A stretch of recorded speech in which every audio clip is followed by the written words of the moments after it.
Oh my goodness. That was such a dramatic like pause at the end. Like the Right, music right. stopped and I was like, okay. Hi everyone. Hey, everyone. It's just so much power. You need a second to kind of collect yourself. To like just a silent meditation before we get into the awesomeness. Wow. Okay. Well, we have a very exciting day here. We have the .NET Aspire 9.1 release party. We got David and Damian. Damian driving into the studio with the extra credit. Well, I mean, the truth is I was going to be in cleaning work up his today office? anyway, and this was the only way that I could make it work. Because I couldn't be, I was like, oh, I'll just do it from home and then I'll drive in. But I'm meeting someone like straight after the schedule doing this. And I'm like, oh, well, that's not going to work because I have to come in early. And I was like, well, I'll see if the studio is available. And it was. So there you go. Kudos to the studio folks for getting me set up. Pretty awesome. Wow. Why are we here, John? Yeah. What are we doing? Studio folks, always amazing. So I don't know where to start. Let me see. Let's start with, I'll share the blog post because it's happened. Okay. Okay. Da-da-da-da. And On the blog post is like screenshot central. Now is a great time to slow down. Okay. And it's happened. Okay. There it is.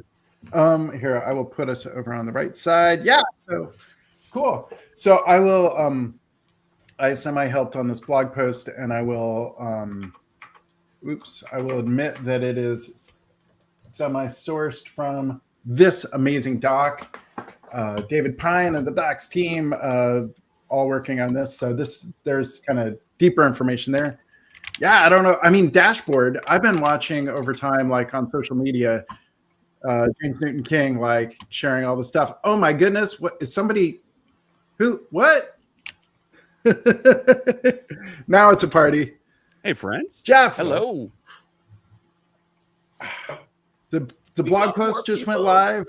Just sharing some of the. So I mean, gosh, I don't know where to start. The release resource relationship. Look. I mean, well, I guess we can just zoom out. Can we zoom out a second. Like, what are we here? Well, Aspire. Yeah. There's a new release. Yeah, this is a reminder that we do minor releases for Aspire. And so today there's a new release. So the old one, you need to like drop that like it's hot, and you need to like go and get the new one because it's out right now. Drop it like it's hot. Like it's hot. Let's show my age. And so, this is a muscle that the team has been trying to build since we first built Aspire. We knew we were going to have to do regular releases to react to feedback, to address feature areas that we wanted to improve on in this whole space, but also because, frankly, Aspire, two things. We take a dependency on like lots of other external stuff that we don't control, and that stuff updates on its own cadence, and we want to make sure that we pull that stuff through regularly, because if you're using Aspire, you might be relying on us to get a lot of that stuff. So that's fine. So we do that. The other part is we are figuring out a lot of stuff about the Aspire experience as we build it and as people use it and give us feedback. So we want to have the ability to like react to that and like, give people new features and improvements as they give us feedback about them, and as we kind of unlock or uncover or discover kind of the next sort of wave of functionality as we build it out. And so, so 9.1 is here today. This is our first release for the year. We plan on doing a couple more minor releases over the next couple of months. It's not super secret. Like if you like usual, just go into GitHub and like click around the issues, and you can kind of figure out what we're planning most of the time. You find fake dates. Yeah, fake dates. Yeah, Fowler. We did originally plan to do this last week, and then we pushed it out a week because we just didn't feel like we had good coverage. Like we just didn't have enough time to like use the new bits. And so Fowler estimates are always false, right? Yeah, that's right. The estimates. It's called estimate for a reason. So like Fowler did his thing. He got some folks to dog food it, or some some early adopters on the Discord, and we found a bunch of stuff, which was great. And so we feel much better about it this week than we did last week. But also this is the first minor since 9.0. 9.0 was a pretty big release for us. Yep. And we added a bunch of functionality, and as is often the case, turns out some of the big things that we thought were great weren't that great. And so we needed to do some polishing and some refinement. And I'm happy to say we've done a lot of that in 9.1 on some very key areas, which we'll talk about. And made some really good improvements. The other thing that's happened is the team has been focusing a lot on how to be more efficient as a software development team. And so Fowler particularly has spent a lot of time since 9.0 released and now, kind of pushing the team to say, how can we be more efficient? What can we do to speed up cycles, get more code in the repo? Because the more code we can get in the repo, that is, the more quickly we can commit new features and changes to the product, the more quickly we can dog food them, the more quickly we can uncover usability issues, bugs, whatever, opportunities for improvement, and we can just increase that velocity. And it's not something that building something like the big .NET, ASP.NET Core, those type of things, we just don't build the product that way. It's a different type of product. We have an annual ship cycle. We do monthly patch fixes, which are very highly vetted. And a lot of work goes into doing that. Doing something on a fast iteration cycle is kind of a different mindset. And you almost need different infrastructure. And so we had reused a lot of the infrastructure initially as part of building Aspire to kind of bootstrap the product and get us going. But some of that infrastructure was really more intended and designed around the challenges that the big .NET product space, and less around what Aspire needs to do. And so, we just kind of like went, what if we didn't do it that way and we did it this way instead? And so we found, I think we got our CI build time down from like an hour to like 6 minutes or something by just using different infrastructure. And to be clear, making trade-offs, like if nothing's free, right? Like, it means that we have to think about things in a different way sometimes, but we wanted to optimize for speed. And so we've been doing a lot of that, and 9.1's kind of the first result of that. And we hope to improve that over time and get better and better as we go. So anyway, that's a long rant about stuff that's happened the last couple of months since we released 9.0 in the team. But I think I call myself a distinguished build engineer. Yeah, you were the DBE for 2 months. Because we had a lot of flicky tests. When you run containers and networking and all these various things, you end up hitting all these crazy issues with Docker failing, Podman failing, different OSs. And we basically had to like hammer down all the testing because we had engineers wasting cycles, like spending an hour in between a flicky test failure. And it would take days for a change to get in. So the whole idea was to get it down from an hour to be like minutes, right? Yeah. Especially if there's like, you send the PR and you get a comment on one line, and it's not a nit comment, but it's like, I probably should fix that. Oh, crap. That means this entire build cycle has been invalidated. And now I have to go and make the change, which will take me 2 minutes, and now wait an hour to verify the build again. It's like, that's not good for anyone, right? Was there any like one big thing or was it just like 100 small things? There was one big thing that made a huge difference, which was the actual how we did the build. And so we have this system as part of the larger .NET system, build infrastructure. There's like a team that manages build infrastructure because, as you can imagine, there's like a lot of products that get built, lots of compliance and lots of stuff that has to be done. And so there's this infrastructure that they manage, like a pool of build agents and all these different capabilities and all these type of things. And that stuff, like any large distributed system, has queuing involved and timeouts and wait periods. Like, it's not just like infinite compute, right? And so a lot of it was the actual build of the code would take minutes often, but the testing is where you'd have a long lead time, and a lot of the time that testing time was just waiting. You're like waiting for a build agent. What's the queue length? It's currently 40 minutes. Oh, it's gone up to 3 hours because we have a spike in like build for whatever reason across all the .NET repos at this moment. Or there'd be back pressure on the infrastructure that we use, because like, it's in some Azure subscription that's owned by the team that's monitored. Like, it's in like any large distributed system. It's not infinite, right? There are trade-offs involved. And so the biggest thing I think was Fowler spent a bit of time learning GitHub Actions and was like, what if for CI, for PRs specifically, not when we build the actual bits, but like, that's has to go through all the official stuff.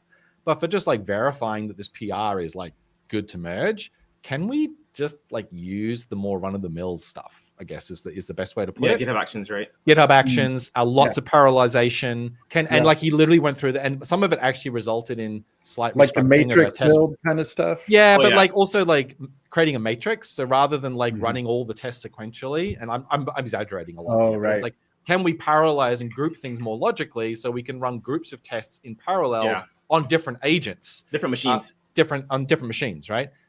Using the features in GitHub Actions like matrix definitions and whatnot. And so he did a lot of that stuff. He used a lot of Copilot to help him on ramp on that. There's a lot of great stories just out of that part of it, honestly.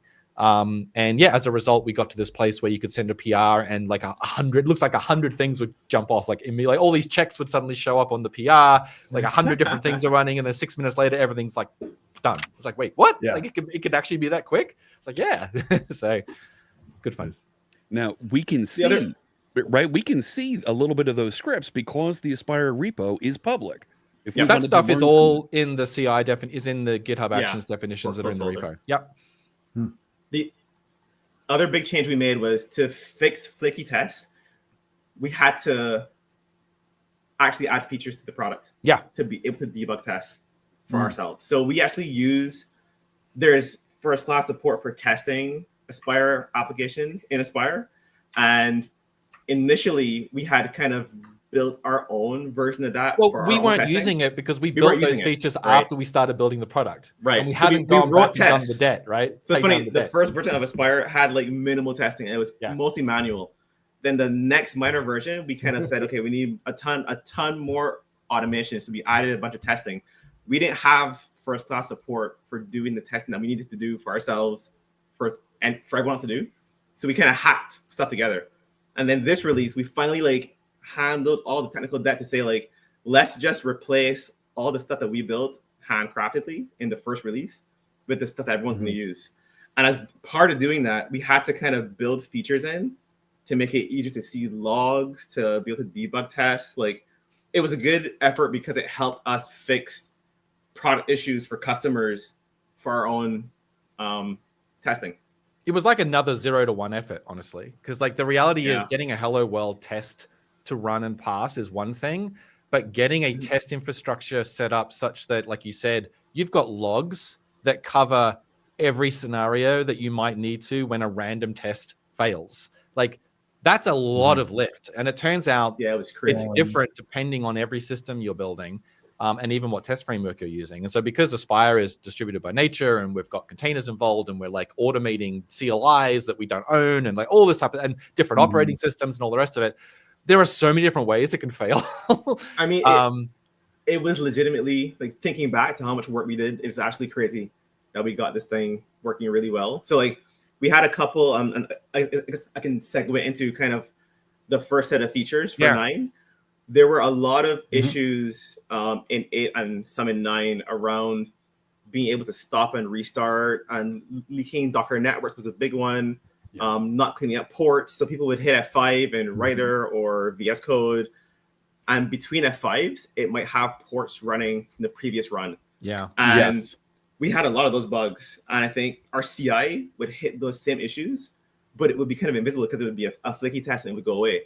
So in looking at flaky tests and trying to figure out why things were failing like seemingly randomly, we found product issues. Well, the other thing is that CIs are often clean environments. Yeah, and so clean runs, right? You can have confidence because your test passed, but then the reality is the real world experience using the product on a dev machine is very different. Yes. Because it's not a clean environment every time. And so that's another balance that we have to tackle. So we found just a ton of like small bugs, risk conditions that kind of compounded to cause these different failures. So we had a lot of our team kind of just spent a ton of time making Aspire work really well for testing and for running like F5. And it's funny, testing is kind of a stress test. What testing does internally is testing spins up an entire environment per test, spins up and down. So like the entire end-to-end up and down per test. So that kind of like found all the bugs, to be frank, all the problems with like leaking networks and leaking resources and containers not being cleaned up and things failing. So I want to say we spent a lot of time hardening the core in 9.1, and it happened as a result of fixing our own flaky tests, finding bugs, not being like we couldn't even diagnose some of the issues in the beginning. We had to add logs and features to be able to figure out why Elasticsearch is dying on this one machine in this one case. And that led to, there's a bug in DCP where we aren't like doing the risks and logs. It was satisfying from an engineering standpoint because it was like we finally hardened this like core, right? And there's still more bugs for sure, but like given all the random issues customers had, we kind of like hammered down and said, okay, we're gonna fix these like 10 issues that keep recurring and are showing up that are hard to track down. Can you talk a little bit more about what types of tests you're writing there? I mean, our viewers might be watching and thinking, "Oh, they're writing X unit tests that go through and are examining how things are working." What do your tests actually do when you're building and doing CI for the entire Aspire system? They're basically just X unit tests. It's just that they Yeah. test more. They test. So we have like the full spectrum of, you know, real unit tests. Unit tests. That Yep. literally just new up a type, test a method, and assert the state. And that type or method has to be written in such a way that you can assert its state, right? So you have to design for testability. And then there's integration tests, right? And then there's like the really hard stuff, which is like, let me have an app host project with 27 resources defined, 12 of which are containers, 14 of which, the math doesn't add up. .NET projects, whatever. And then when you run that in a test, that causes like a Docker pull on 14 containers simultaneously, right? I mean, just so you understand the kinds of issues we hit with our own testing, we hit rate limits for Docker IO. So in the tests, we have our own container registry where we mirrored all the images because our tests were killing Docker.io, right? Like that was and that's not a thing that you would predict ahead of time. It's like, oh crap, we're like crapping on Docker, right? But then also and then but it's like any other test. You arrange, you act, and you assert, right? Like we would boil it all the way down. It's like, okay, so you arrange, you set up your app host or whatever, you act, like you call the methods to like start all your resources and do whatever it might be. But then the assert part is like everything is asynchronous in Aspire because it's distributed. Like nothing is happening sequentially in a way that lets you like halt and assert. It's like, so everything is kind of based on, I'm going to tell you to start and you're going to give me a task back that represents the start operation, not when the task finishes, everything is good.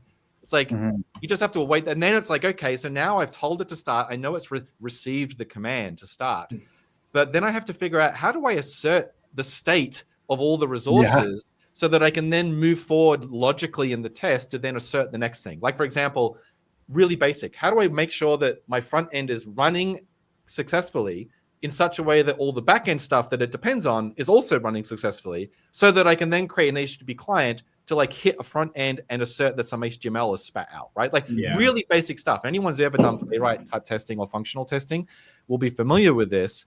But often when you're doing that type of testing, you may stand up an environment and have it set rather than like spin up the entire environment in the XUnit method. Like literally in the same test method, you're saying start my entire environment and then somehow wait and then go and verify that it's working and then tear it down gracefully because I'm about to run another test that I need to make sure it doesn't step on the toes of this one or vice versa, right? Like, and if you allocate more than 16 Docker networks, it craps out. It crashes. So make sure you spin down things.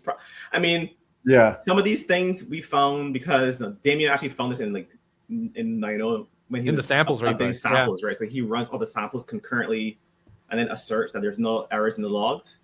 And we just found that there were things leaking. And it was like, crap, like how bad is this thing? The worst part is when it doesn't fail, it just hangs. It just hangs, right? So us and customers hit situations where, and we use XUnit, but I'll tell you, using XUnit for functional testing, you need a different set of features to make the whole thing reliable, right? When something hangs or crashes or times out, like your only recourse is to like sift through logs. So how do you figure out why the test didn't get the event it was supposed to get? I called start, I called wait for, I waited for healthy. The thing never went healthy. Why did it go healthy? Why did it take an hour to spin up? We found bugs in all the emulators.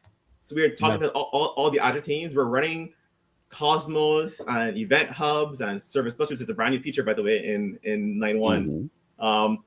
And we're spinning these things up in parallel per PR, hitting it really hard and crashing stuff. So we, as a result of doing this big testing push, we improve Aspire itself, the core of Aspire. We improve the product overall because we added more features to make testing easier and more observable.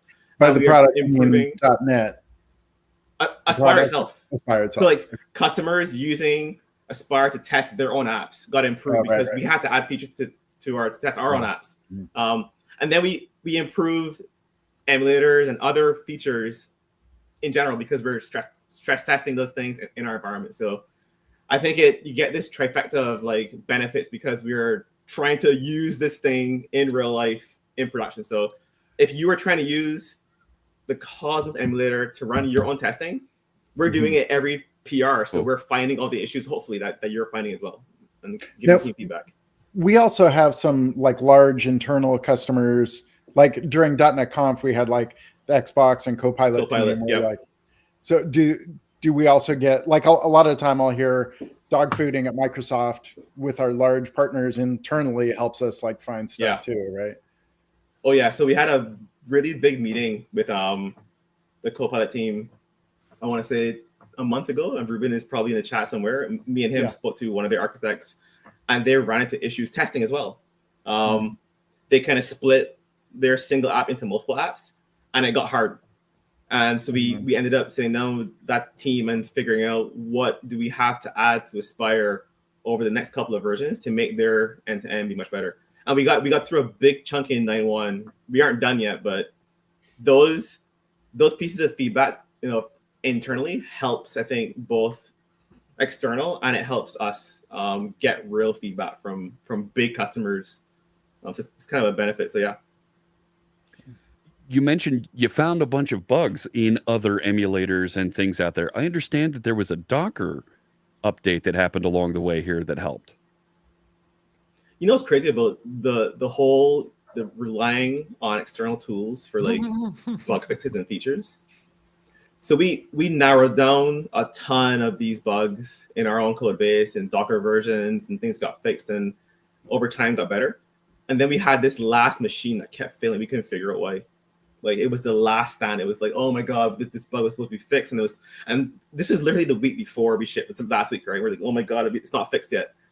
And it turns out the version of Docker on that machine is super old. So the bug got fixed sometime in some newer version of Docker, but that build machine had a really old version installed. So we were all panicking for like no reason. Like, okay, well, just update the version of Docker and we're all good to go. There's no real way when you're testing or whatever that you can tell from your test or from internally what the Docker host is, can you? Or, can you detect? You can query it. You can but do the same thing we're doing. You can you can you can just like process.start Docker -- version. Okay. It failed. Okay, you don't have Docker, right? Like But do you really want to like? No. I mean, Docker ships pretty often, right? Like minor versions, patch versions. Do we want to be hard-coding any version of Docker? No, not really. I think it just speaks to the more complex systems are, the more things that you're standing on top of that you don't control, and that can move without your necessarily knowing about it. Like the ways that you can fail, as we said before, just like grow exponentially. The combinatorial type of issues that you come at, and like it only takes one thing to destabilize the entire kind of structure. And so a lot of the benefit out of building a system like Aspire as Microsoft, as a team like us, is that we kind of like, quote unquote, take the burden of doing all that legwork and owning that problem space for customers so that customers can focus on building what they actually want to build and solving and delivering real business value. It's no different to the Microsoft or any dev tool company kind of value prop for decades, right? Like let us do this type of stuff to help make you more productive so you can deliver business value rather than spending just dozens and dozens of hours decoding YAML and whatnot because of random, or adding retries to random bits of code that you've got because sometimes stuff doesn't work the first time. Someone asked in the chat, like, how do you structurally handle timeouts in such an async distributed system test? I mean, structurally you write code like you every async call where you think there is a less or slightly more than remote chance that async call may hang for some reason, you chain a .wait async on the end of it and you pass in some timeout value, which you typically determine through trial and error. I mean, that's the honesty, right? It's like, those timeout values aren't scientific. It's like in the Aspire samples repo, I've got like 3 different timeout values I use depending on which async method I'm calling. Like start async should generally return in like seconds because it literally, the task only represents the fact that the start call was received. It doesn't represent the entire start operation in terms of resources starting. So I just give that one 15 seconds, right? But the actual like waiting for a resource to become healthy, well, how long is a piece of string? It all depends on the resource. Like some database containers take 3 minutes to start, right? Especially in a clean environment. And so those ones, they're like 2-minute standards. Some of them I special case to 5 minutes because I know in CI on the particular type of Ubuntu machine they give us in GitHub Actions, takes longer. And so a lot of that is works on my machine, you push it and then it fails, it times out. And then you have to tick the timeouts up until you get to a system where it seems like it passes, whatever, pick your threshold 98% of the time or whatever. So there's a good question from Jonathan. Jonathan's asking, speaking of testing, plans for adding features to create integration tests. So there's unit tests, there's the testing stuff is kind of more. That's everything we just talked about. Like that type. I know what he's asking. So so two things. One, I think we should spend one more minute on this stuff, and then we should move on to features. Talk about other stuff. Because this is actually a big area of investment in 9.1, so I think it's good to talk about it. But there are a ton more features. Yeah, there are features to do integration testing in Aspire. What you might be looking for is white box testing. Aspire currently does black box testing. So you spin the entire environment up. Yep.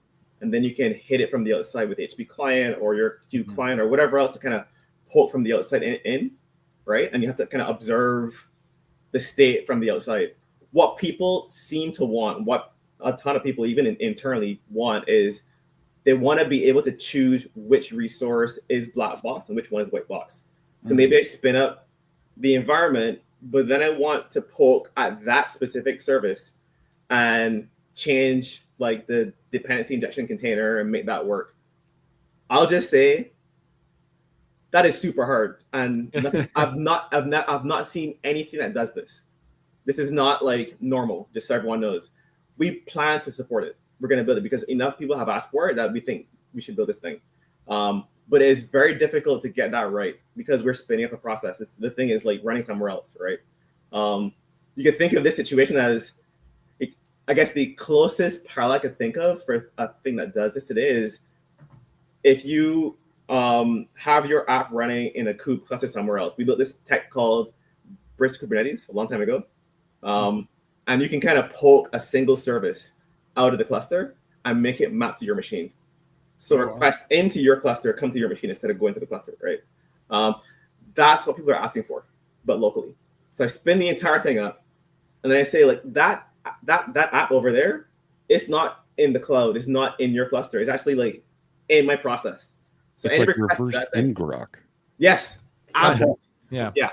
So like undistribute my app for me, please. Just as part of it. let me pick out the things I want to like mock in. So we're gonna attempt to make that work, but it's not in the current release. So I think people like Web Application Factory from ASP.NET Core, and they want that experience for Aspire.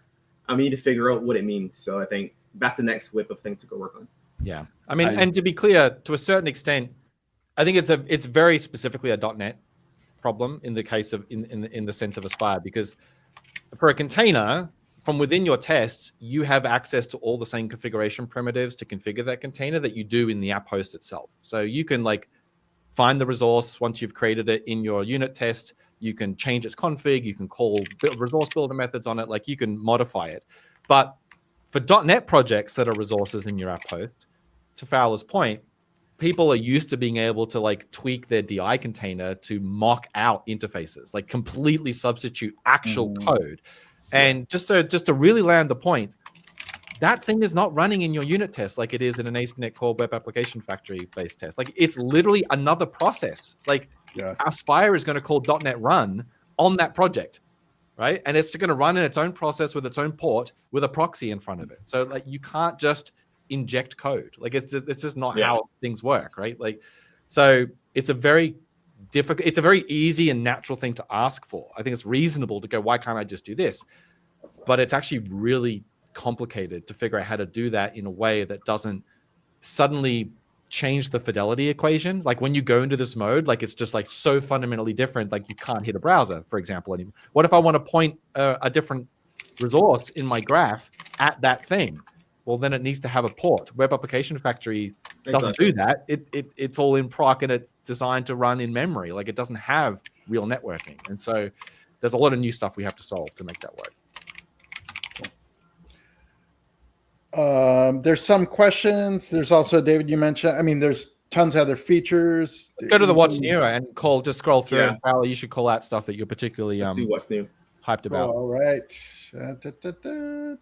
Oops. And add stage. And there we go. Let's go over here. Yeah. So, all right. So, well, first of all, question upgrading. And there was a question in the chat, like upgrade experience. Is there anything huge upgrade wise All right. The first thing that changes? You shouldn't be using Aspire 8 is the first thing. Let me make it super clear. Aspire is what we call a tip only product. You have to be using the latest version to be supported. Aspire 8 is not serviced. There's no security fixes. Aspire 9.0 will not be serviced after today because 9.1 is out. So any security fix, stability fix, any servicing release we choose to do will be on 9.1 until 9.2 is out, and then we'll be doing it on 9.2. So if you're in this world of dealing with distributed systems and client libraries that don't come from Microsoft, which you naturally are if you're dealing with talking to Postgres or Redis or whatever else it might be, you have to accept that you need to be running on latest stuff to get fixes. That's just how this world works. And so first thing is get onto Aspire 9X. The upgrade story after 9.0 is much easier. So Aspire 8 relied on a technology in the .NET workloads, which solves a certain set of issues, but turns out really wasn't the right technology for what Aspire needs. And so Aspire 9 is all just regular NuGet packages with one caveat, which is this SDK package, which you can see on the screen right here. And so updating to a new version of Aspire is literally just updating NuGet packages and updating this version number on the SDK when we have to update the SDK. The goal was not to update the SDK very regularly because it actually only contains a very small amount of code. But turns out we had some bugs in that logic in 9.0, and so there is a new version of it in 9.10. Hopefully there won't be a new version of the SDK in 9.2 or 9.3. You'll just stick to the 9.1 version. And you won't have to update that. But yeah, it's just packages. So updating is just update packages. The other caveat is templates, which is point 3 here.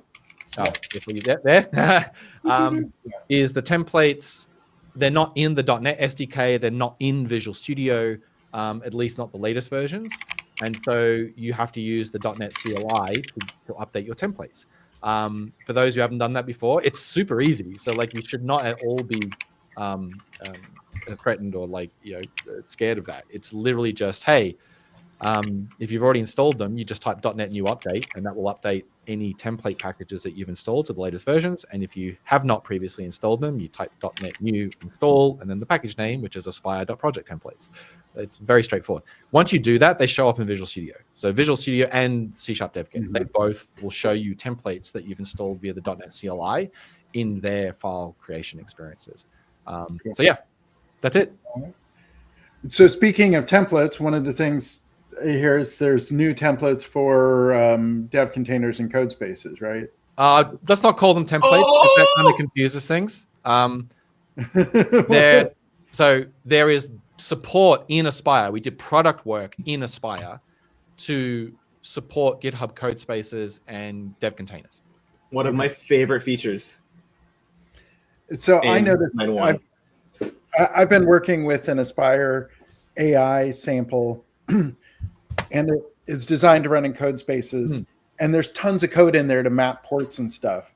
And that was one of the things Jordan was like, all this code goes away in 9.1, right? Yeah.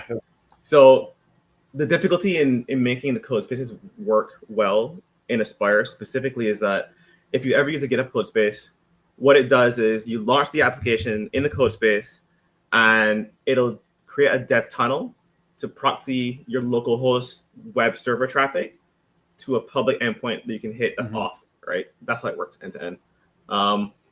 Aspire does this thing where we dynamically assign ports and code spaces, and the dashboard kind of shows each port, each local host address for your resources. What we did in Aspire 9.1, one of our engineers, Mitch, he spent time trying to figure out how to rewrite the URLs to map to the right internal, the right external endpoint for the dev tunnel for a specific dynamically allocated port in Aspire. And that is not well documented about how that works. So we actually spoke to the team that built the tech, and we kind of figured out the end-to-end to make that work well. So there's code right now in Aspire where if you launch it in a code space, it detects the code space and it will rewrite the URL to have the right thing. So, it can do a dashboard login and it goes to the right public URL. The dashboard will show the right ports that are the dev tunnel ports instead of being the localhost ports. That was a lot of work to figure out. And it just works, and it's super nice. It works end to end. We actually turn this on our own repo. And what I do now is when a PR comes in for a dashboard change, I'll spin up a code space and look at the PR. I can F5 it and see it without even merging it, right? This is like one of those things that kind of feels like a small change, but it kind of helps us and customers move faster. So now we can make repos, we can kind of try Aspire without having to download anything, right? You just F5 in a code space. But it also helps us move faster as we can now evaluate harder changes to test, right, in real time. Super nice. So you don't have all those littered branches for different pull requests and different developers. So we can actually, when a dashboard change comes in that is requires interaction, it is hard to evaluate the code and go like, this is a good change. You want to kind of pull it down, test it out, feel it, see if it feels good, see if the things are in the right place. With the code space, you can just kind of run the thing on GitHub itself, right? And see the actual UI, play with it, interact with it, make changes. It's kind of amazing. So this, and there's a question here. This is code space, and then there's also code or dev containers. Like that's so it actually, all the code is kind of based on dev containers. They build on top of each other, right? So dev containers is kind of the base. It's the core. Thing. And VS Code running on your machine has support for dev containers, and there are other environments that support them as well. And then GitHub Code Spaces uses the same underlying tech in terms of definition and whatnot to get you that support as well. So cool. All right, resource relationships. So this is this like nesting thing here, right? There's the parent and child. I'm so glad I saw this pop up when I installed the 9.1. Oh my gosh.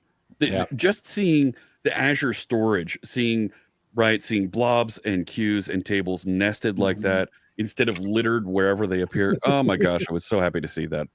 And this is one of those things that seems like so obvious, right? Like, why didn't we do this from the beginning? But the devil, I tell you, is in the details of figuring out the right way to model this such that it's actually, there's like data in the .NET object model of the app host that represents these relationships. Because the dirty secret was there wasn't before this. Like a lot of this was just kind of hackily preserved in the model. It wasn't really preserved in a first class way. And then there's, well, how does the dashboard use that data in a way to expose a user experience that feels natural and flexible and all the rest of it?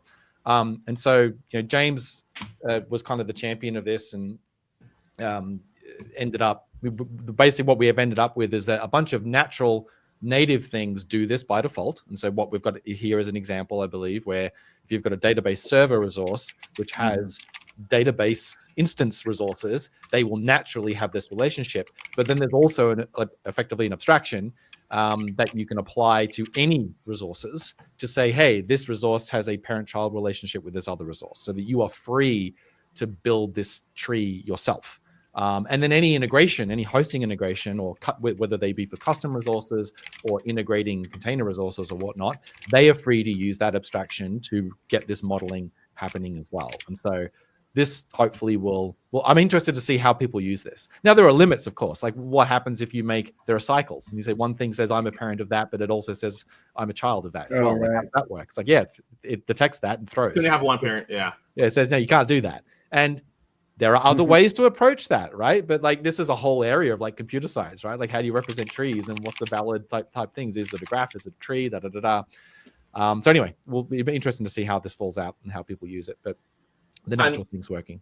To peel behind the scenes a bit, we have a meeting every week called Hard Problems, where we spend, I think it's like 3 hours talking about these hard problems. This one doesn't even seem that hard, but design meetings where we kind of go over the big rocks in Aspire, not the small bugs, not the big things, but how do we model,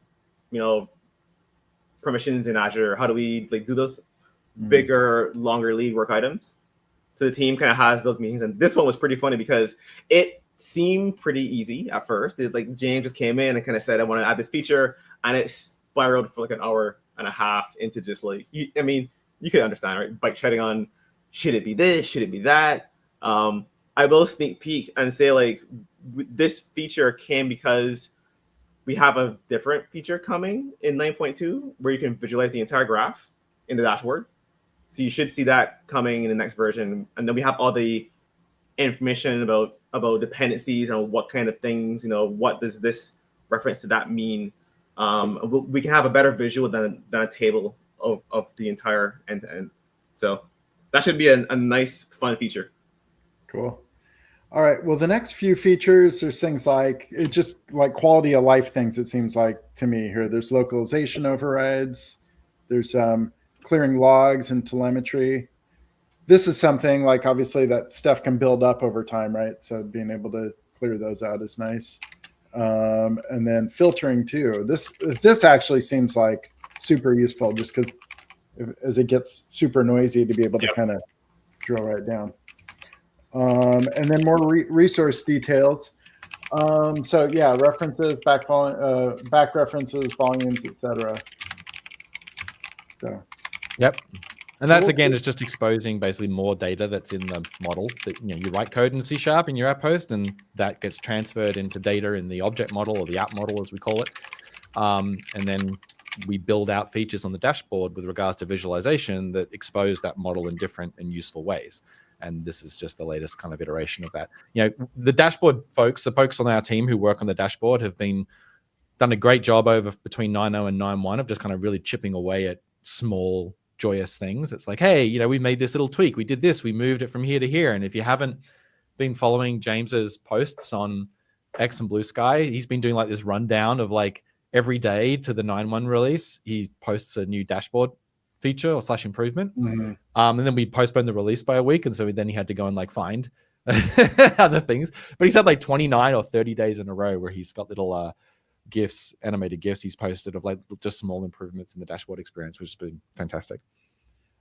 Okay, I'm going to tempt fate here. There's a question here on where can we see things, and so there's the milestone. Let me see. So if I go into issues, just go into issues, and then milestones at the top.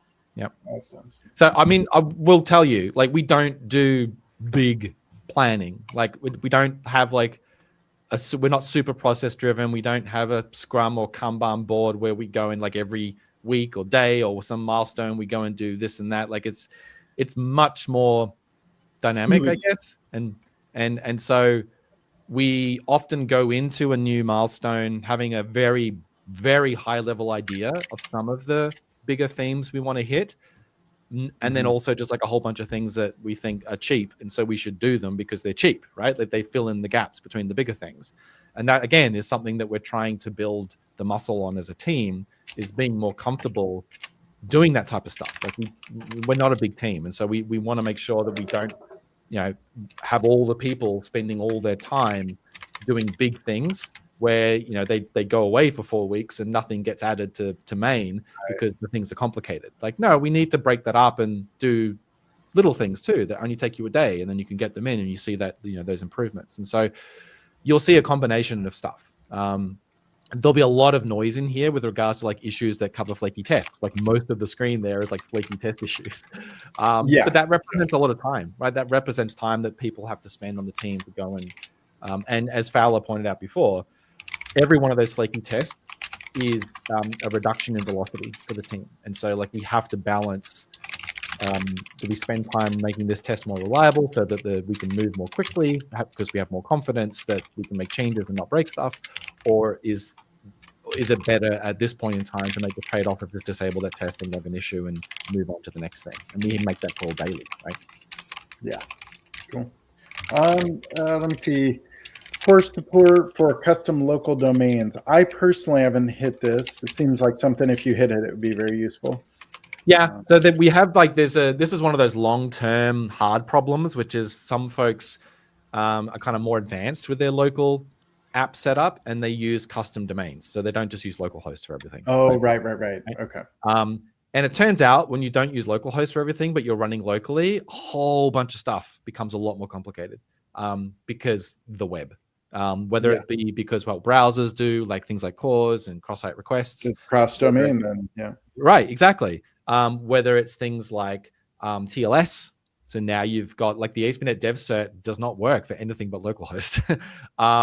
On container networking, it's like, okay, great. You have edited your host file on your machine so that this custom domain name works. What about the app that you've put in a container that you're running as a resource in your Aspire project that has to talk back to one of these resources running on a custom domain? Well, it's not using your host file. So do you have a custom DNS server? Are you configuring its DNS somehow? Like everything becomes more complicated. So what we've been doing is really just chipping away at blockers. So when people are like, I'm not asking you to do first class, like super complicated custom domain support right now, but I've got this like Rude Goldbergian thing that I've made work, but I'm blocked because Aspire makes this assumption here. And so then we go through and we just kind of like unblock things. And so and that's what we've done for a few things right now. We do have aspirations to better support non-local host domains when doing local development. And we've made, this is one of the things that we've improved here. And we've got other things that we're doing for 9.2, maybe 9.3, we're not sure yet. We're going to make a change. The plan is to make a change to the ASP.NET Core Dev Certificate so that not only does it support localhost, but it supports the container local host network. So for those who don't know, like when you have like Docker containers or Podman containers that want to talk to each other via the host, they do that through a special host name. They don't use localhost. They don't use your machine name. They use like host.docker.internal and host.containers.internal. So then, okay, great. What if I want to secure that other endpoint with TLS using the dev cert that I've already got? Well, as I said, it's only localhost. So we're going to update the ASP.NET Core Dev Cert to actually be valid for those other container-based domains. And then you can use it and inject it into like a Redis container and secure your Redis TLS locally using the ASP.NET Core Dev Cert. So we've got a whole bunch of sample code that does this already in the samples repo. But to make it really work seamlessly end to end, we have to update the ASP.NET Core Dev Cert. So we're going to do that. And then hopefully get a much better end-to-end working there as well. Sorry, that was a tangent, but like it's interesting space. That's what this is about. Okay, so some stuff in console logs, being able to download. Let's skim through the dashboard because the dashboard is like a ton of stuff. There's so much stuff. Yeah. Probably one of the big ones. One thing I was happy to see here, though. One thing that jumped out at me that I was happy. There's the stop button. Being able to pause log. Actually, that made me really happy. So cool. Local resource enhancements. Yeah, some of these. So let's do a rapid fire. Yeah. Feature thing. Cool. And by the way, I'm happy for any code sharing samples too. I know Damian's got his laptop. Damian, do you have any samples of these new things? Super new things? No, I broke everything. So okay. Okay. All I have is my AI sample that I can show, but I think let's jump through this and talk through what's coming so people can get excited about some of these new things. Cool. You can now add a resource as don't start. So you can say with exit start, and that means add the resource, but don't start it. So you have to go into the dashboard and hit start. There's still no way to start a resource in code. That's not there yet. It'll be there eventually. But right now, this just lets you kind of orchestrate fancier things. So you can say like, I want to have this thing that runs occasionally, but doesn't run all the time. I'm going to do it on demand, put it in the dashboard. Let me just start. A great example, I ran into this. I built the Aspirify.net website. I have a little functions app that runs next to it to do some of the background processing to collect counts of visitors and resize thumbnails. I don't need that to run when I'm working on UI things. Yeah. So with explicit start, those functions. Yep, exactly. Next one, better Docker integration. This is just a holdover from what we had previously. Some details. When you publish a Docker file in Aspire 8 and 9, we had this thing called a Docker file resource. If you look in the manifest that would spit out the in-between thing for publishing, it would spit out this thing called a Docker file v0. That thing is limited and is pretty much deprecated, but the method and the intent is still correct. So you want to say in publish mode, I want this thing to be a container, right? I'm building a container from this Docker file. This method now gives you full control over every container facet. So when you say publish this Docker file, it gives you a container callback to say like, what do you want to be in this container, right? It could be volumes, could be anything else. It's a more powerful version of what you had before, and it works for executables, projects, and I guess not containers because you don't need those to be container ready.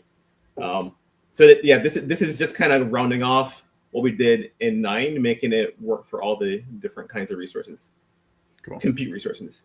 Cleaning up networks, super big issue that we spoke about in the beginning. Yeah. If you ran long enough, it would just leak networks until there was no more, and you had to run Docker network prune force, and it would clean up networks. That's fixed now. The restart issues where you would F5 over and over and over, and at some point it would be like port in use, should be all fixed now. If you see more of those, let us know. We're gonna fix them all. One segue that may not be in the what's new, .NET Watch from the 90200 SDK now works with Aspire in a first class way. So that should be, if you are a .NET Watch user, definitely try it out with Aspire 9.1. There was a lot of issues with .NET Watch as well, making things not be cleaned up. That should be all fixed. But we're not done. Like in terms of the user experience of like running a complicated distributed app with Aspire and then iterating on it while it's running, there's a lot of opportunity there. But again, it's a very complex problem. But we have aspirations to we want to improve that experience. But this was like the first .NET Watch does not work for Aspire. It just wasn't built for it. It's been completely rewritten, basically. And so now at least it should be functional. And then over time, we do plan to make it better. Cool. More stuff. Yeah. Does this so cleaning up networks and socket address issues, right? This is basically that stuff. Yep. Cool. Integrations. Okay, this is the fun part. So I think Aspire, we treat the core platform as like we have to improve the core platform of Aspire to make all the integrations better. We do own some integrations because we're Microsoft. We own the Azure integrations. We own a couple of what we call first-party integrations. So Redis, Postgres, all the database ones, we kind of own the core of those. And then the community toolkit extends that and builds on ones that we don't own that are owned by others, right? But we want to expand the overall ecosystem of integrations. We don't want to own all of them. But the ones that we do own, we have a couple of new features. So they're emulators for very commonly used Azure services.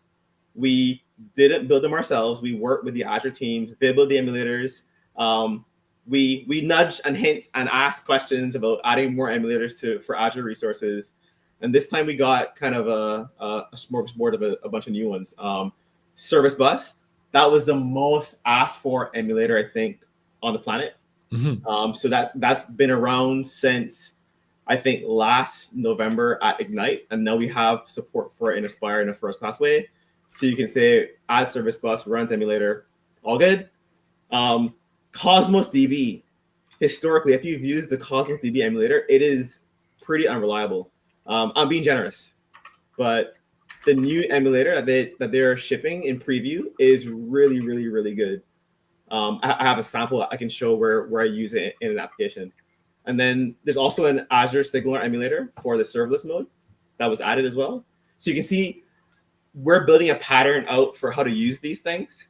So the hope is that you don't have to go figure out all the nitty-gritty for how to configure the emulator, run multiple things. So for example, Service Bus requires a SQL Server container running. We do all that wire up. We give you a first-class experience for using in Aspire. So expect more of these as we expand the integration support and as hopefully Azure gets more of these for local dev so we can make end-to-ends really nice. Cool. On top of that, scroll up, the Cosmos DB integration. That was the last integration to default to using keys instead of using Enter ID by default. We aim to be secure by default, so we take the most modern, secure practices learned over the years by all the cloud experts, and we bake them as defaults in Aspire. So this is a breaking change. If you were using Cosmos DB with Aspire in 9, In 9.1, we default to a different kind of auth. You can get back the previous version by calling with key access authentication. But now we have end-to-end support for every Azure resource that we ship. It defaults to Entra ID. So I think that's super nice, super great. Yeah. For me, it's felt like, yes, as long as all the Entra stuff works. And then if my account, if there's some sort of permission issue, it's like, I just want the key. Just let me be insecure and paste the key in. I mean, Jon, wash your mouth out. I know. I'll tell you, our experience trying to use an Azure resource with Entra ID as a beginner, it's like go hunt down the GUIDs on the website that you can't load because it's so the scroll bar is so small.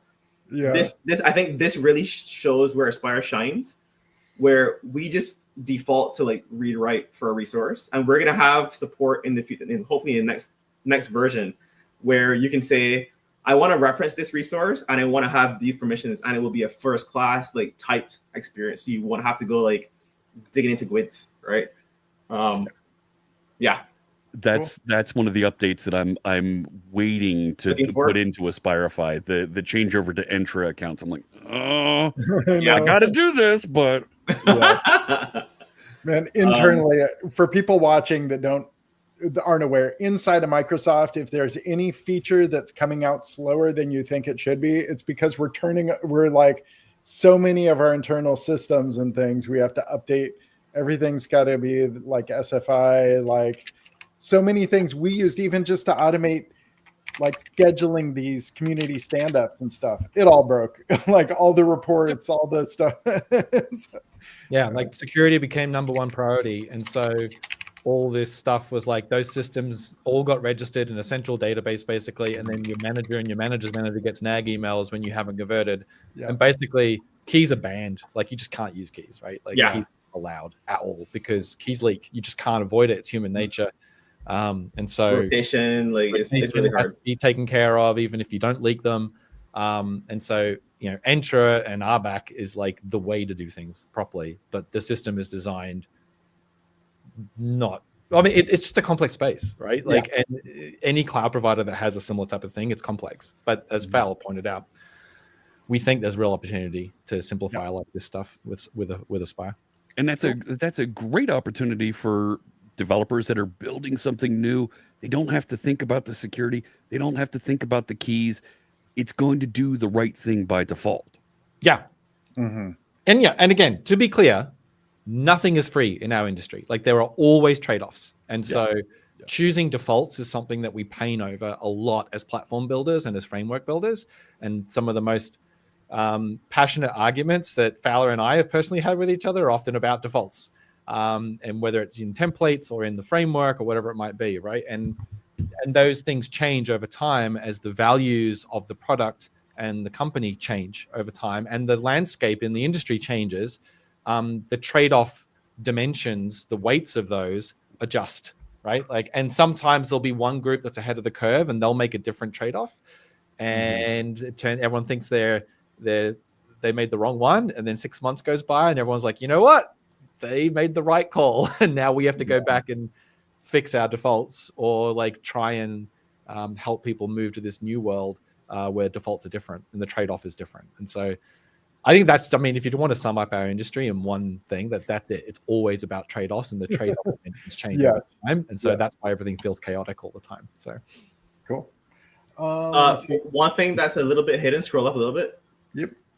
This one is a big deal that I think is not spelled out in that way in the doc, but support modeling databases and containers in the app host for Cosmos DB specifically. So one of the number one complaints we get in Aspire, or number one pieces of confusion, is when you call add database, it does not create the database, right? It just kind of models the database reference and passes you a connection string that says, I have a database. Mm-hmm. But in the Cosmos DB integration specifically, and this is the first one we did it and isn't done everywhere else, when you model containers and databases in the app host, it will create those resources. So by the time you use the code in your application, the actual thing is fully created and you can just use it. that's a big change from where we were in 9.1, in 9. And you'll see that change permeate to other integrations over time once the pattern is fleshed out. So we have to actually prioritize that, by the way. We didn't talk about that. I know. In Mentor. We have to actually just try and figure out the right order to go and do that. We made a change late in 9.1 where we decided to model what we call deep links to resources. So today you reference, there's Azure Storage, there's blobs. When we got to event hubs and service bus, there's like more than that level in the, there's the namespace, there's the topic, there's a subscription. So we said, what if you could reference at any layer, right? You could call add topic, you can call add subscription, and depending on what layer you were at, we will create the appropriate resource and pass you a reference to it. And then the Aspire integration on the Aspire client integration would say, are you trying to use the topic, the resource, the namespace, whatever else, and whatever client you want to add, we will just like deep link to the actual resource on both sides. That I think is going to be a game changer for being productive, because you don't have to go like learn all the APIs to figure out how to get the subscription for a resource or a container for Cosmos DB application, right? So you kind of have this model where you can kind of say, you can model in the app host, I need a database, and that has to have a container that has to have this partition key, and that gets passed all the way to the app, and the app gets all the information in one string, and it can tear it apart and say, okay, if you call like add client for subscription or topic, it'll inject that into the container itself, so you can kind of like get a reference to the actual deep linked resource in your application. And then add permissions and roles on top of that. Roles, And then, which we don't have yet, but the goal is that you would be able to, from the client side of your model, say, yeah, I reference that thing. So all the other stuff Fowler just talked about flows, but you want to be able to reference that as me, as this app, right? Which means I don't want to reference it as an admin. I want to reference it with this level. And then another resource might reference it at a different level, right? That's something we don't support today, but it's something we definitely want to support. Cool. Let me see. I'm trying to, I don't know. There's service bus, event hubs. There's same idea. Yeah, working with existing resources is a good one. This is a big one. Today, we have two models in Aspire where Aspire either owns the entire resource creation and lifecycle.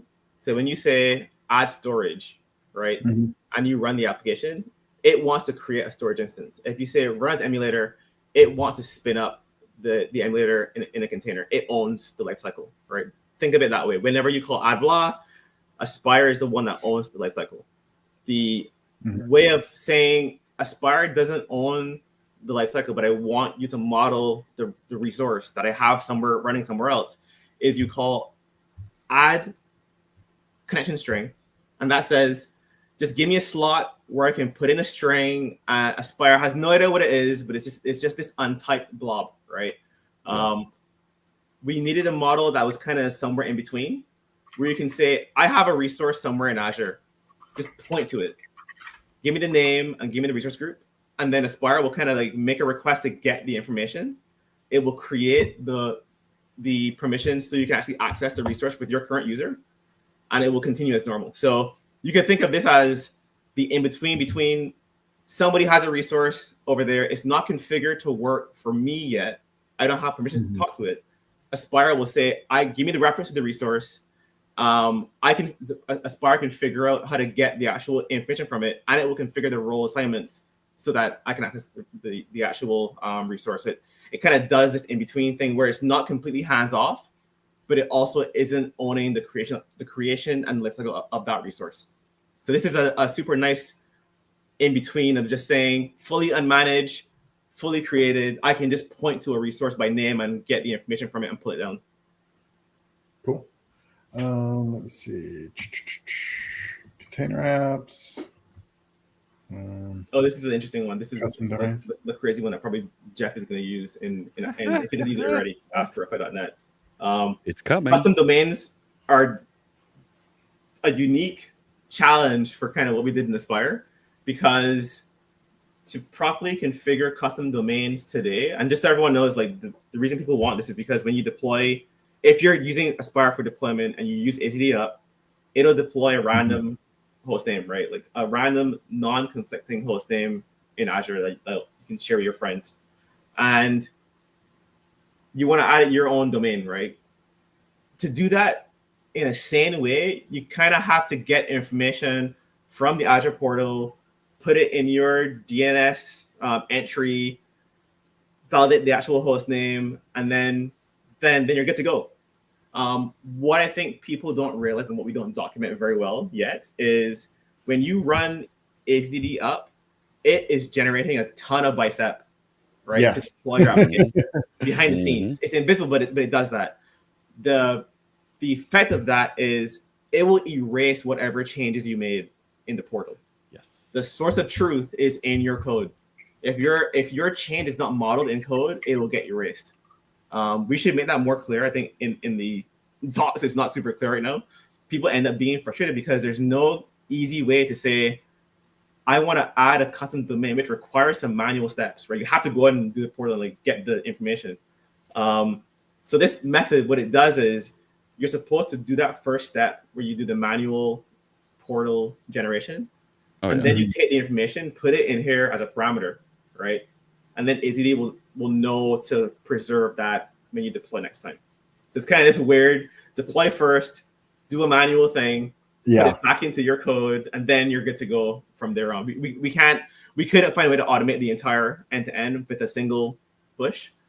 So this is one of those like weird workflow things that you can't represent in a declarative like model where you're just saying, add these things. You have to do stuff with your DNS entry and say like, validate that that I own this record, end to end. Yeah. If you've got a third-party hosting provider, yeah, exactly. You need to somehow tell that, hey, there's an Azure thing over here we're going to use. Yeah. Yep. Exactly. So, cool. Yeah, this hopefully helps that and makes it a bit more smooth. Cool.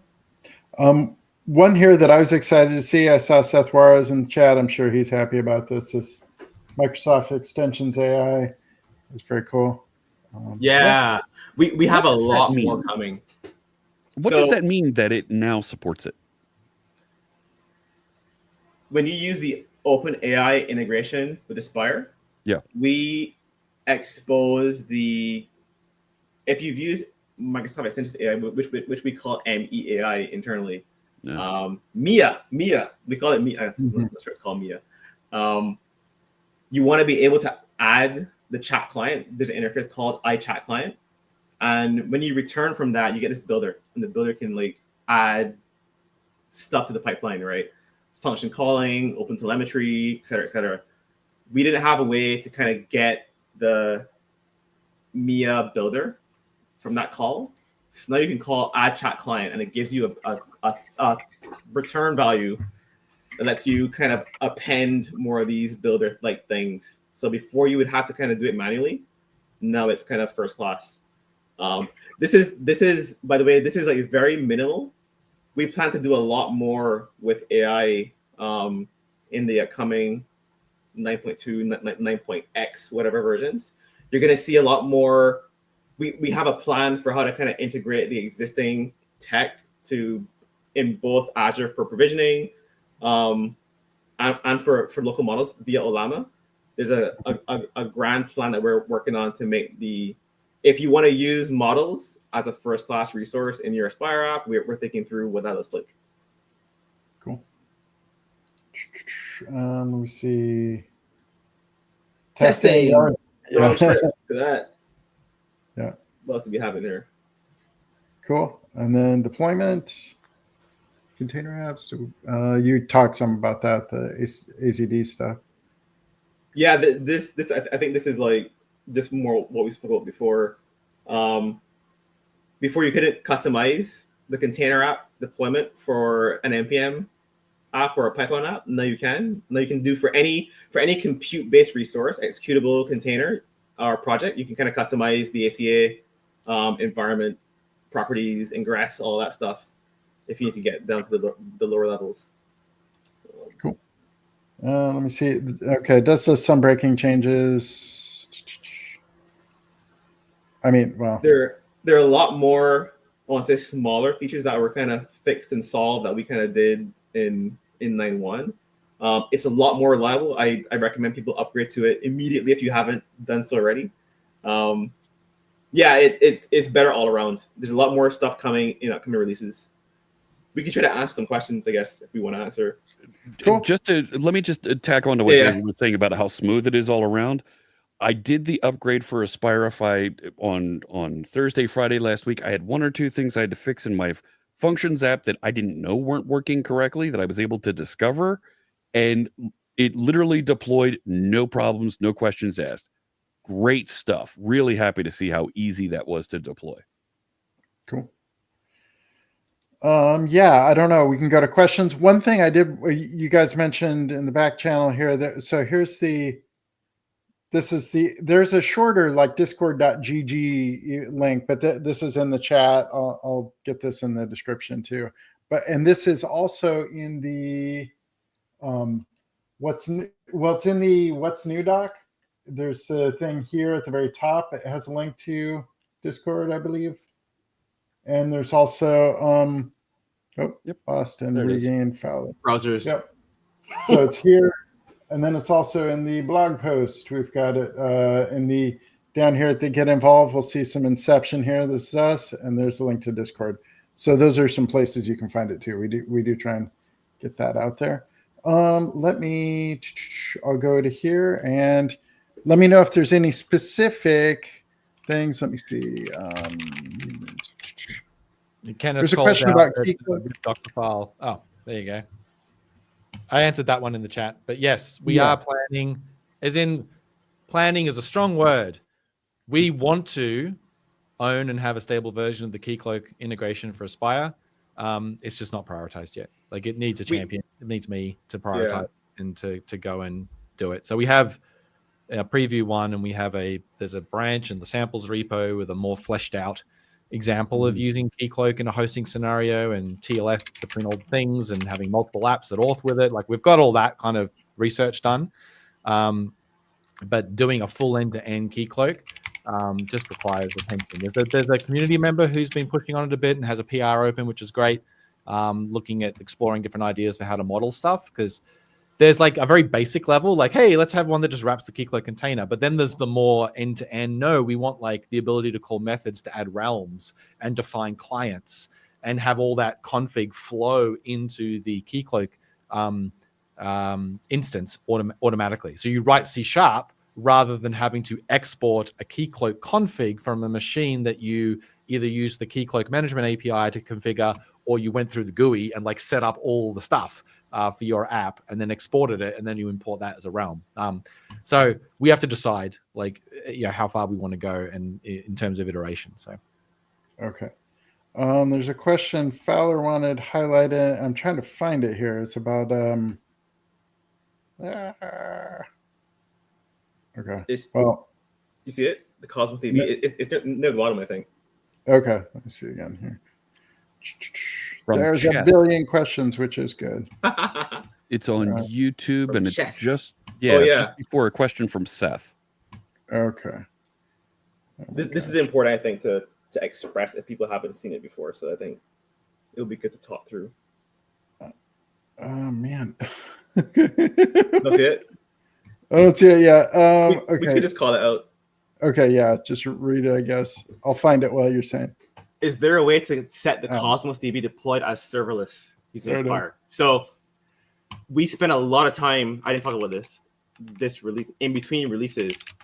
And I'll call out our awesome doc writers, David Pine and Alistair. We spent a lot of time improving the integration docs specifically. Spending time explaining not just what you can do, but how it works. So it helps you kind of think through, I want to be able to change X or extend X or do X that isn't documented immediately.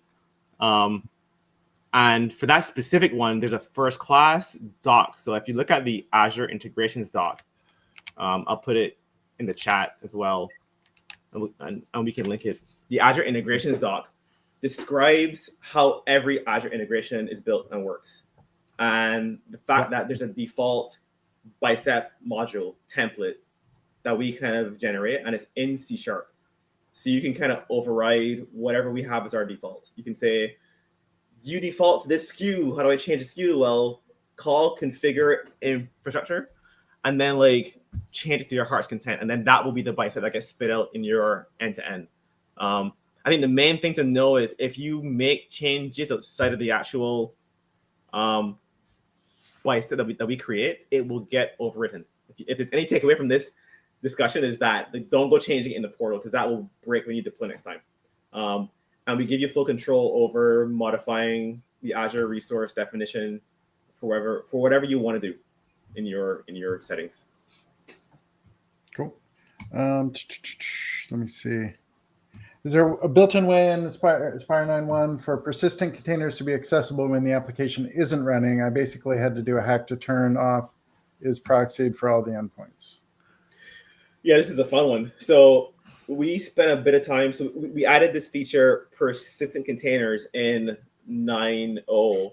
One of the big gaps that we missed was when your container is running, we put a proxy in front of your container. That's for lots of reasons, but one of the reasons is we need the endpoints to be available before the container is running, so that code can access the endpoints and you can resolve ports and proxies without having things be spun up. And when the app host shuts down, it kills the proxy.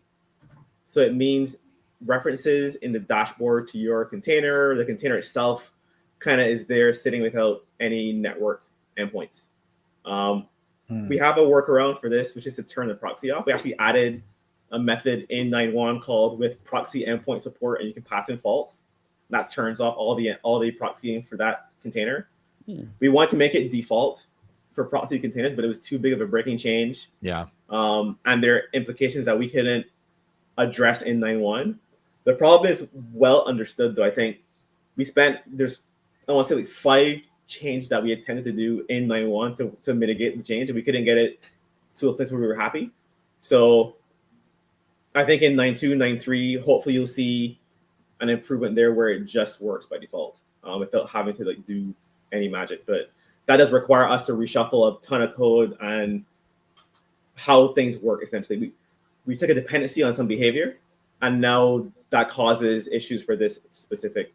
It just problem. wasn't a scenario that we were considering when we did persistent. Yeah. Like persistent was for us about performance, not having to create the container every time you start the app post. Like that was literally that was what we made work.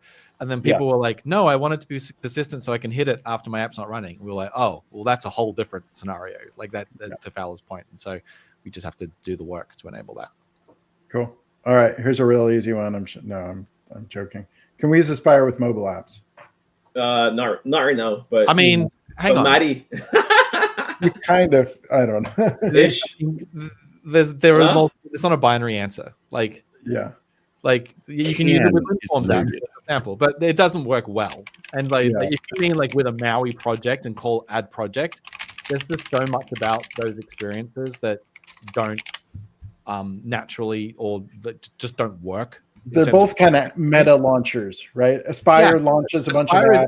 Aspire is a meta launcher, but it doesn't support. That means that it doesn't support every feature of everything it's launched, including web apps. So even today, you can't open a browser window for an ASP.NET Core app that is launched via Aspire. It's just not a thing. We just don't have that.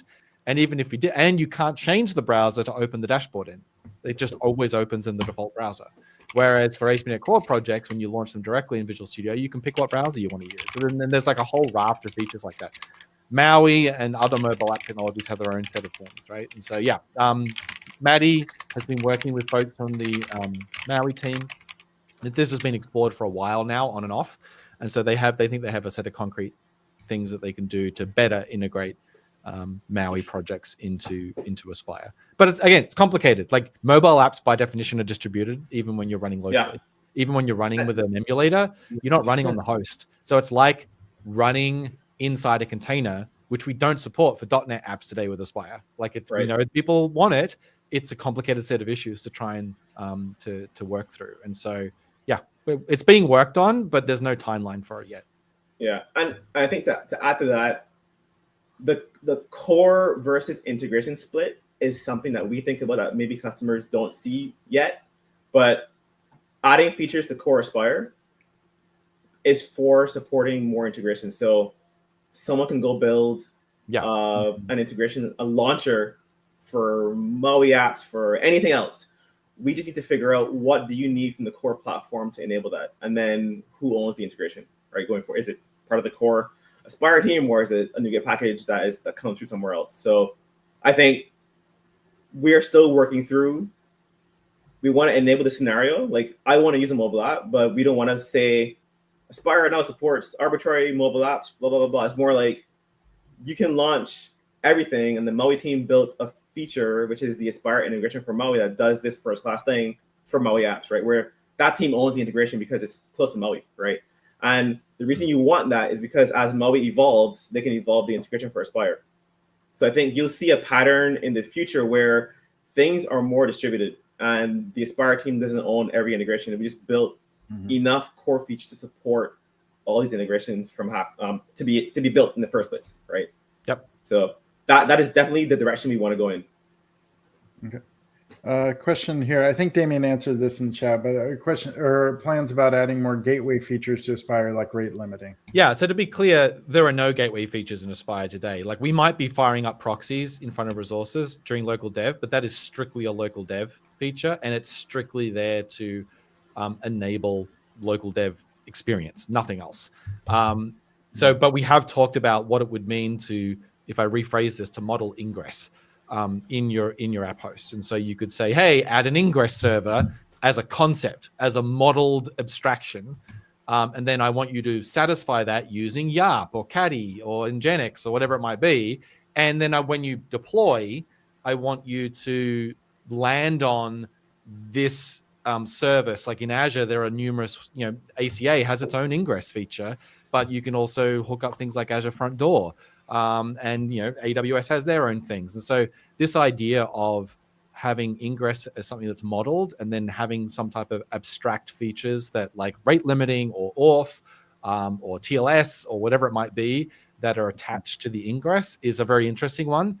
But it's complicated. It's not a simple feature. And so we've talked about it. It's not on the roadmap yet.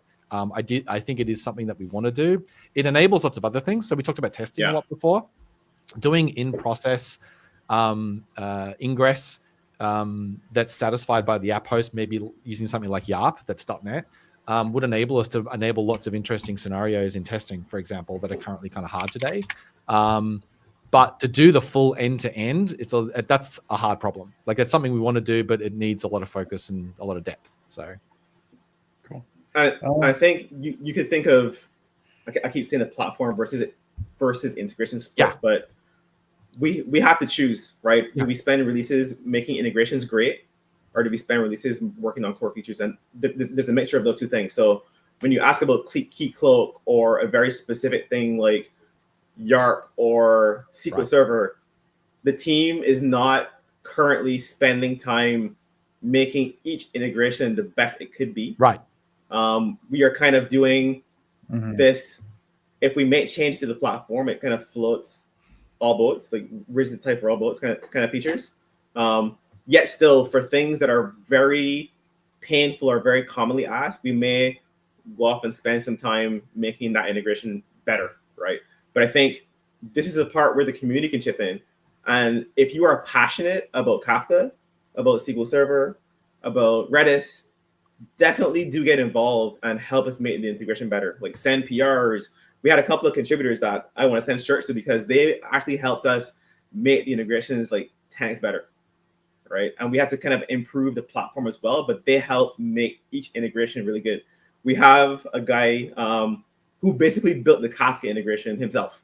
Like, we didn't really spend a ton of time learning about how to make Kafka the best thing. This dude is a Kafka expert, and he just knew how to make the integration better. And we added whatever platform features we have to add to make Kafka great, right? So yeah, and there's a difference. The other thing I guess to point out is there's a difference between building a really great hosting integration and/or client integration with its own set of modeling concepts and features that are unique to that specific integration. And then there's looking at that, recognizing that that specific hosting service is representative of a larger category of hosting services that all implement similar features or solve similar problems, I should say. And then there's an opportunity for an abstraction there. And so and I think what Fowler is saying is that we're focused more on the removing blockers and adding enablers to allow people to build the first type of integration, right? Where we don't have to be the ones who deeply know Kafka and deeply do all the API review and design for what Kafka hosting integration should look like. Versus, and then the other sort is, should we tackle modeling networks in Aspire? Should we tackle modeling auth-N, auth-Z, and identity in Aspire? And have those be abstract concepts that you model without knowing particularly what implementation you're going to use, and have Aspire just like light that up, right? Like those are very different problems, and we are interested in both of them. But I think to Fowler's point, at the moment, we're more interested in making sure that people aren't blocked. And so if they're trying to build really good integrations, that they can do so. And that, just to point out again, if it's not clear, the community toolkit is where a lot of that actual, hey, let's build a great integration for XYZ is happening right now. And they're actually exploring a lot of these.